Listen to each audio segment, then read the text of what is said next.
Frères et sœurs en Christ, Vivat Cor Jesus, bonjour et bon dimanche.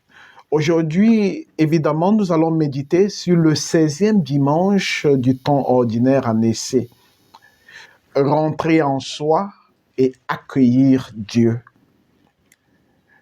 Frères et sœurs bien-aimés, aujourd'hui, la parole de Dieu nous invite à revisiter notre manière d'accueillir Dieu dans notre vie.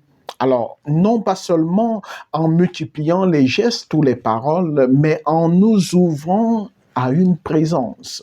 Cette présence est celle du Dieu Trinité qui se laisse contempler, écouter, aimer.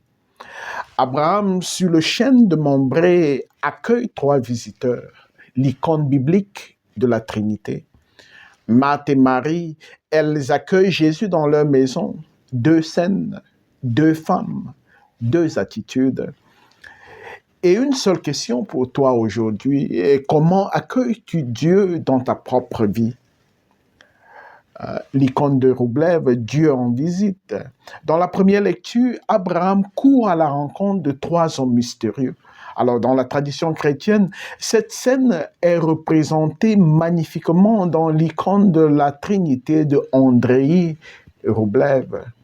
3 anges assis autour d'une table dans une paix circulaire, ouverte et offerte. Mais l'élément le plus déroutant de cette icône, c'est que la place vide à la table, c'est la tienne. Oui, toi, Dieu te fait une place dans son intimité divine. La Trinité n'est pas une abstraction théologique, c'est un foyer vivant qui désire t'inclure dans sa danse d'amour. Voilà le vrai visage de Dieu, un Dieu en visite, un Dieu qui cherche non pas des serviteurs affairés, mais des cœurs habités.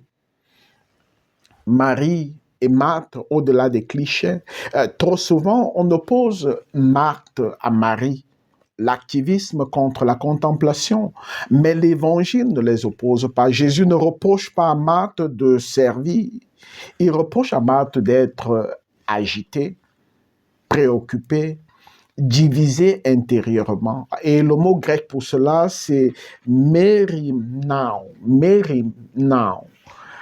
Marthe, ce n'est pas le travail, c'est l'agitation vide. C'est quand je fais les choses pour Dieu, sans Dieu. Marie, elle choisit de s'asseoir. Littéralement, elle se pose, elle s'enracine, elle habite le silence.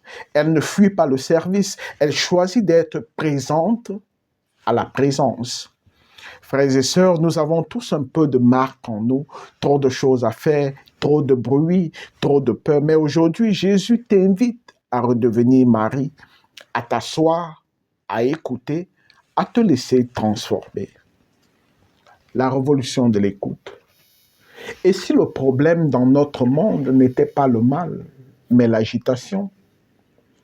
Et si l'Église d'aujourd'hui manquait non pas d'activité, mais d'écoute? Et si ta vie ne changeait pas parce que tu passes ton temps à servir un Dieu que tu n'as pas le temps d'écouter? Marthe représente la religion affairée, Marie, la foi enracinée.